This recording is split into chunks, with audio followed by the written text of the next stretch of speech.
Oi, turma do livro Quem Ama Educa, do Isamitiba, capítulo 3, Filhos não nascem com manual, e o texto, Filhos são como carros de corrida.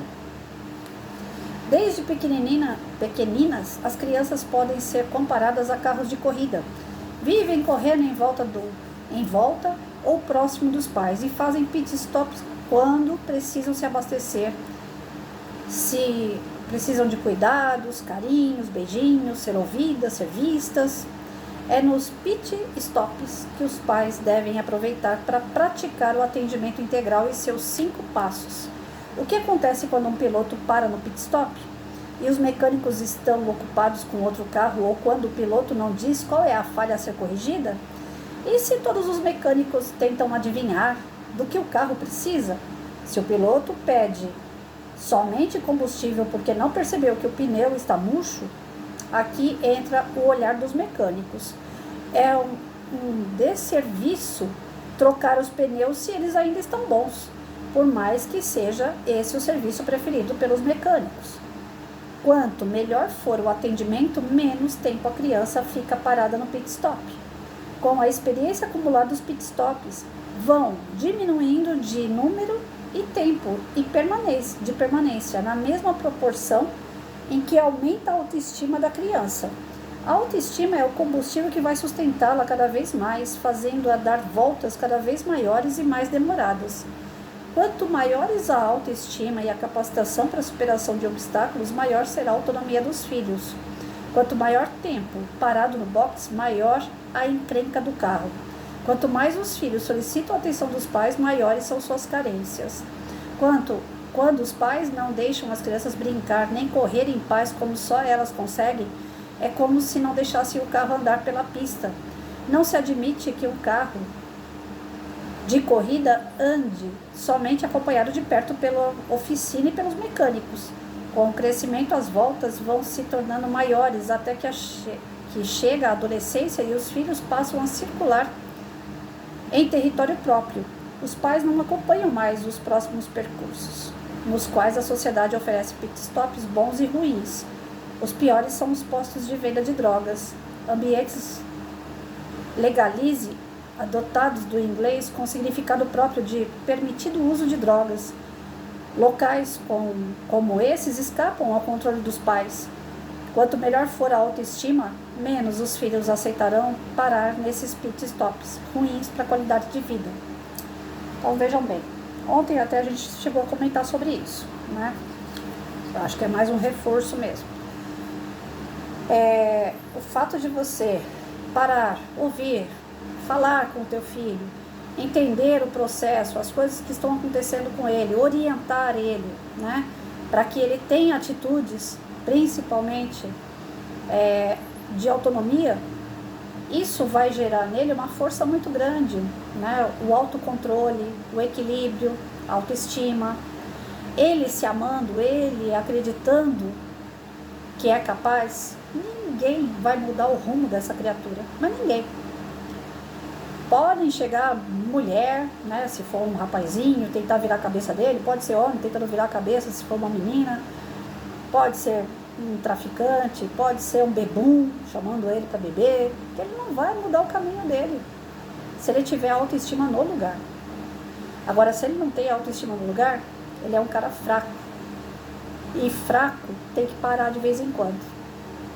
E quando para de vez em quando, às vezes ele para no lugar errado, no pit stop errado, que é um bar, um amigo, aqueles amigos da onça. Vamos beber? Vamos. Vamos usar uma droga? Vamos. Narguilé, cigarro eletrônico, maconha. Esses pit stop no lugar errado, com a pessoa errada, é onde a gente perde os nossos filhos, é onde a gente perde os nossos alunos. Então, para ele não ter essas paradas, tem que ser trabalhado a autoestima dessa criatura. Eu não sei se eu fiz direito, né? Às vezes eu acho que ficou faltando ainda alguma coisa ali para firmar a autoestima do meu filho. Eu falo muito dele porque é o exemplo mais perto que eu tenho, né? Mas quando eu vejo que está bebendo, por exemplo, eu fico muito triste com a escolha que é dele, porque não fui eu que ensinei. E hoje em dia o que eu mais vejo, não é só o meu filho, como eu vejo meus alunos também fazendo isso. Vão para bar, vão para balada, chamam colegas e vão beber. Hoje eu acho que não é nem tanto maconha, cocaína, eu não estou vendo tanto isso, mas eu estou vendo muito a questão do narguilé e bebida. Meus alunos fazem questão de ficar filmando a bebida que tem na casa deles e colocando em Facebook. E eu fico triste, eu fico muito triste de ver isso.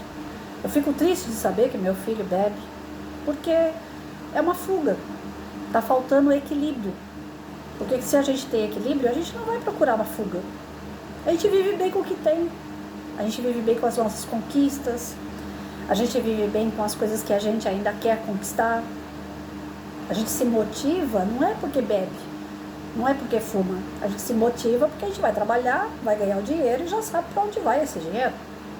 Eu quero comprar um prato, eu quero comprar um carro, eu quero comprar uma joia, um relógio. Então eu me motivo para trabalhar, para ter o meu dinheiro para comprar algo para mim. Agora, quando o dinheiro está curto e você já está gastando esse dinheiro com bebida, cadê o equilíbrio aí? Não tem equilíbrio. Ah, eu trabalho tanto, eu estou cansado, eu só quero beber para dar uma relaxada. O beber para relaxar é fuga. Porque eu, quando quero relaxar, eu oro. Eu pego um dinheirinho que está sobrando, vou para o meio do mato, pago um Uber que vai comigo até numa represa, chego lá, eu respiro o ar puro e volto. Faço uma oração, agradeço a Deus e volto para casa. Então é diferente. Ah, mas cada um. Não é que cada um. Depende da sua maturidade, do seu autocontrole, da sua autoestima. Eu me basto. Eu não preciso que alguém me ame. Eu me amo. Eu cuido de mim, eu não preciso que alguém cuide de mim. Lógico que vai chegar um momento que a Patrícia não vai ter mais 51 anos, a Patrícia vai ter 60, 70, sei lá, até onde Deus permitir. Talvez a debilidade aumente, talvez o problema de saúde fique mais agravante, e eu precise de alguém.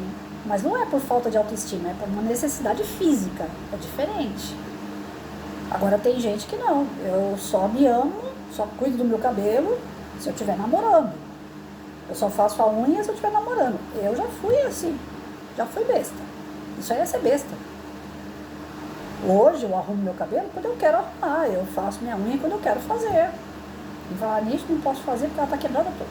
Então vocês vão ver sempre nos vídeos aí minha unha feinha porque ela tá quebrando. É devido à menopausa. Quebra tudo, não dá pra pintar. Mas se eu pudesse pintar minha unha, eu pintaria. E mesmo sem estar namorando. É porque é minha unha. Eu que tenho que cuidar. É assim que funciona quando a gente tem autoestima.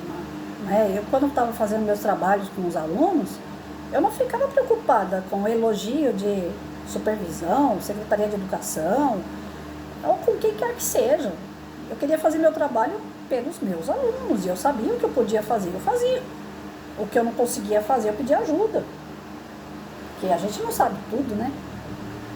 Mas eu nunca fiquei naquela de, eu vou colocar um cartazinho aqui que eu quero que a diretora passe e me elogie. E eu cansei de ver isso. Os professores que me ouvem sabem do que eu estou dizendo. Eu nunca gostei de fazer cartaz. Por quê? Eu podia fazer tudo bonitinho. Aqui em casa é tudo cheio de... Casa de professor não tem jeito, você enche de coisa na parede. Né? É um vício nosso isso aí. Eu sempre gostei muito de foto. Então aqui em casa tem foto minha, do meu filho... Meu pai, tios, tá tudo aqui, amigos, tá tudo na parede. Na sala de aula eu colocava fotos, mas o resto das paredes eu deixava para os meus alunos. Criançada, fazer cartaz. Ah, mas vai sair com erro ortográfico. Sai, não tem problema. O aluno vai passar lá, ele vai ver o erro ortográfico. Alguém vai passar lá e vai, professora, tá escrito com 2 S, é com um só. Eles vão se corrigir diante do erro deles. Ah, não pode colocar nada escrito errado na parede, porque se o supervisor vê, se não sei, um outro aluno pega e vai aprender errado. Não, eu não tenho que ter medo de ninguém. É uma questão de autoestima, eu sei o que eu estou fazendo, eu sei qual é o objetivo daquele cartaz que está ali. Né? Então, o aluno, quando vai fazer, A primeira vez ele fala, professora, eu não sei fazer, professora, e como é que é? Ele é super dependente de você. Mas a partir do momento que você começa a dar cartaz, né, produzir cartaz para ele colocar na parede, ele vai cada vez mais, ele vai fazendo melhor. Ele coloca margem na segunda vez, ele vai fazer toda torta, na terceira vez a margem vai sair reta. Depois ele vai usar a letra de forma, ele não vai usar mais letra de mão. Ele vai saber que tem que usar uma letra maior quando é tema, quando é o título. Ele sabe que depois tem que fazer uma letra menor embaixo. Ele sabe que ele vai ter que ilustrar. Ele vai pintar melhor. Ele vai passar canetinha. Ele vai passar glitter. Ele vai melhorando. Mas tem que ter o começo. O aluno tem que começar. Você tem que deixar ele fazer. Orienta, mas o aluno tem que fazer. E o que acontece com a maioria dos pais e professores? Deixa que eu faço. Já traz tudo recortadinho, bonitinho, tá, fulaninho? Só pintar. Ó, pinta direitinho. Aí fica em cima da criança pra pintar. Ah, eu acho que coração é vermelho, viu? E se a criança quiser pintar de azul, não pode? Ah, não, mas o coração é vermelho, tem que ser realista. A criança não vive ainda no mundo realista. Ela ainda acredita nos Minions, gente.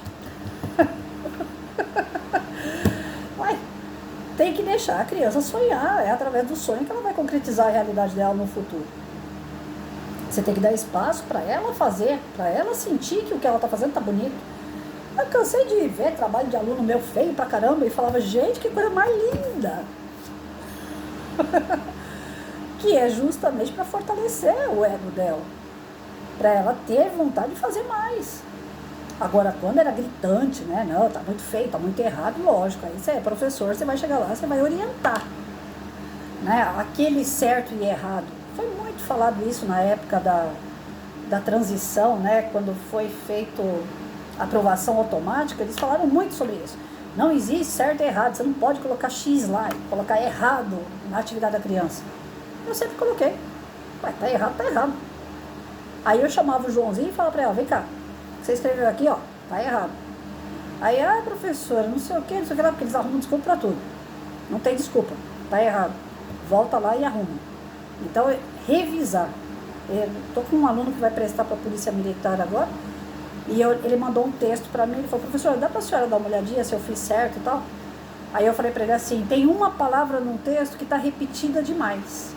Pega o texto de volta, lê, revisa, e tira essa palavra que está repetindo. Aí ele tirou. Aí ele achou uma que nem eu tinha achado. Aí eu falei para ele assim, não era essa palavra não, tem uma outra que está repetindo aqui. Volta com o texto lá e tira essa outra palavra. Aí ele foi lá e tirou. Aí ele, professor, e agora, tá certo, né? O que eu fiz aqui? Eu falei, não, ainda tem umas palavras que elas não são repetidas, porém o sentido delas acaba dando redundância, né? Repete o mesmo sentido da palavra. Lê o texto de novo, revisa. Então, tem que mostrar que está errado. Só que a criatura tem que ir lá e ela revisar, achar aquele erro e consertar. Agora, a criança escreve A-A-I. Ai, que bonitinho, ela já está sabendo escrever abacaxi. Não escreveu abacaxi, ela escreveu A-A-I. Então, você vai chegar na criança e vai falar assim, olha, você está quase lá.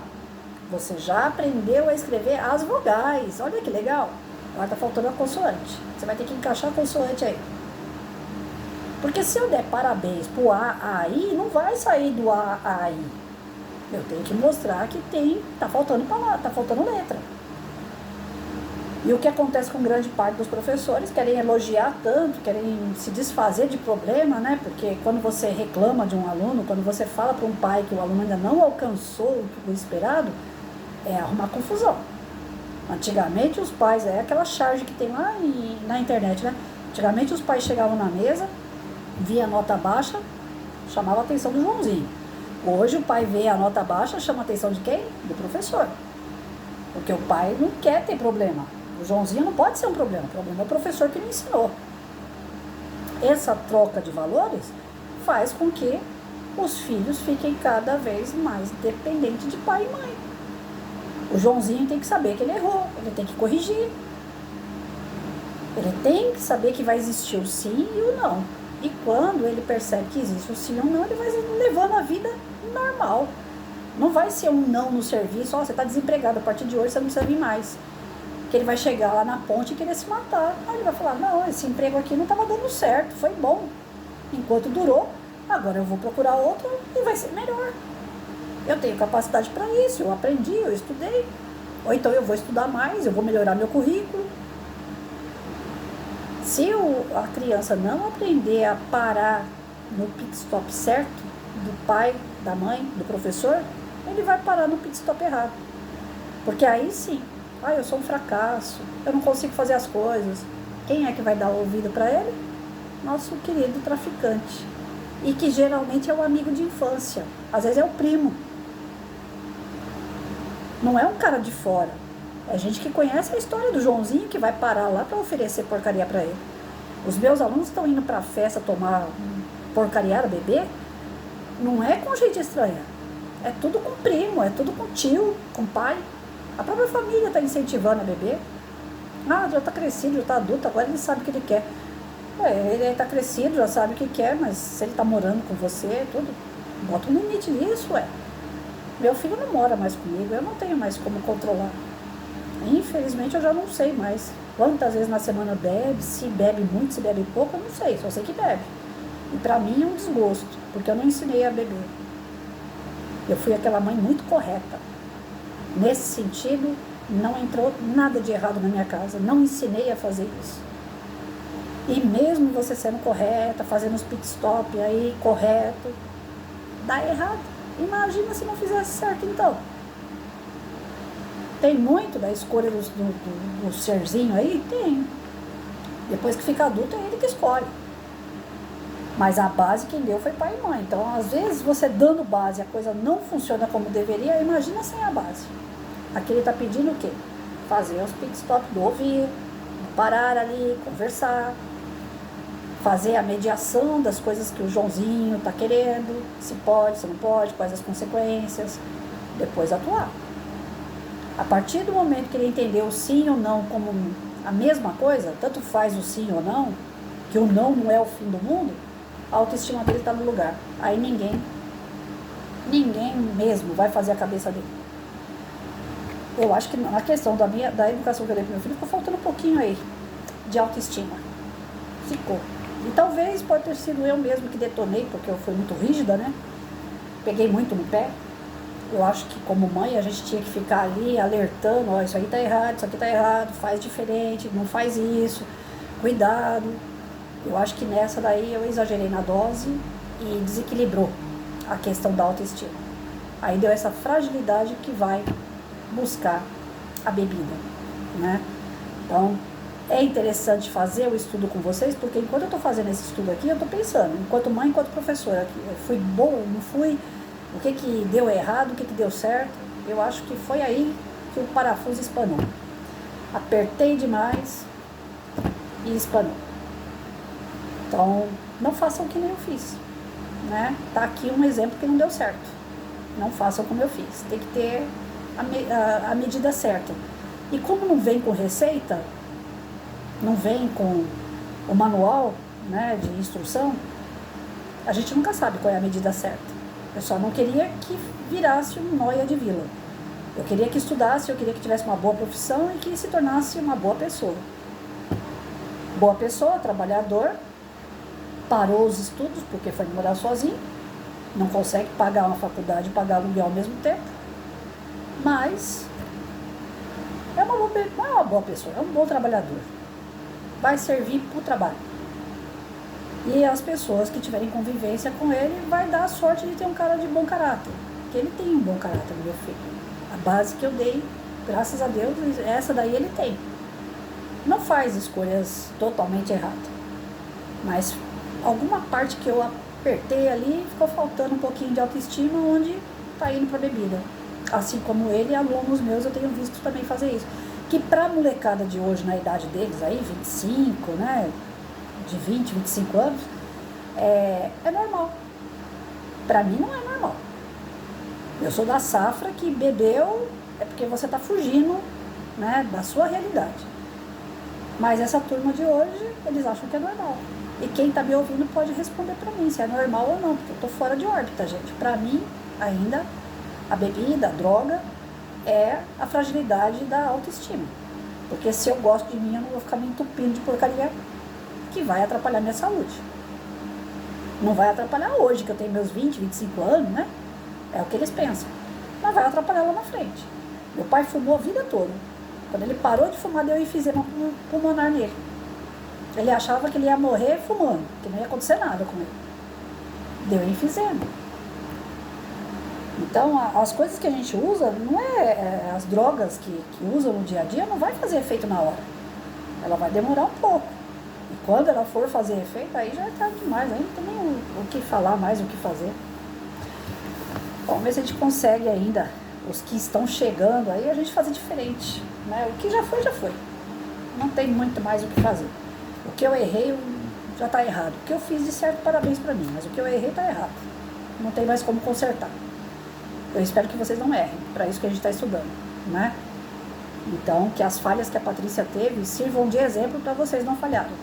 Tem que achar a medida certa. A medida certa eu não achei. Eu apertei bastante. Eu chamei bastante atenção. Né? Eu errei na parte de cobrança. Cobrei muito. Então, talvez aí seja o caminho da fragilidade dele hoje. Espero que vocês façam diferente. Até segunda, gente.